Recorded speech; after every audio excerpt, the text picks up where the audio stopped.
رسول اللہ صلی اللہ علیہ وسلم نے فرمایا، جو شخص اللہ کی راہ میں جہاد کے لیے نکلا، اللہ اس کا ضامن ہو گیا۔ اللہ تعالیٰ فرماتا ہے، اس کو میری ذات پر یقین اور میرے پیغمبروں کی تصدیق نے اس سرفروشی کے لیے گھر سے نکالا ہے۔ میں اس بات کا ضامن ہوں کہ یا تو اس کو واپس کر دوں ثواب اور مال غنیمت کے ساتھ، یا شہید ہونے کے بعد جنت میں داخل کر دوں۔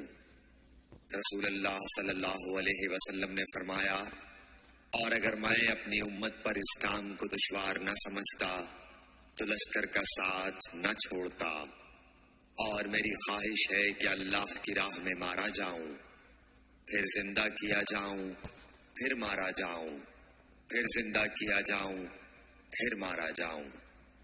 صحیح بخاری حدیث نمبر 36۔ حضرت صلی اللہ علیہ وسلم نے فرمایا، جو کوئی رمضان میں راتوں کو ایمان رکھ کر اور ثواب کے لیے عبادت کرے، اس کے اگلے گناہ بخش دیے جاتے ہیں۔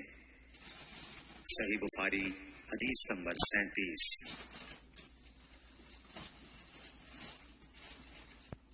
حضرت صلی اللہ علیہ وسلم نے فرمایا، جس نے رمضان کے روزے ایمان اور خالص نیت کے ساتھ رکھے، اس کے پچھلے گناہ بخش دیے گئے۔ صحیح بخاری حدیث نمبر 38۔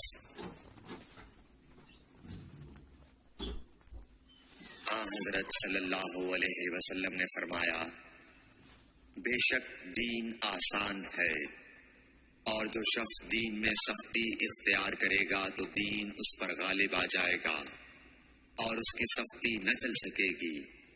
بس اس لیے اپنے عمل میں پختگی اختیار کرو، اور جہاں تک ممکن ہو میانہ روی برتو، اور خوش ہو جاؤ کہ اس طرز عمل سے تم کو دارین کے فوائد حاصل ہوں گے، اور صبح اور دوپہر اور شام اور کسی قدر رات میں عبادت سے مدد حاصل کرو۔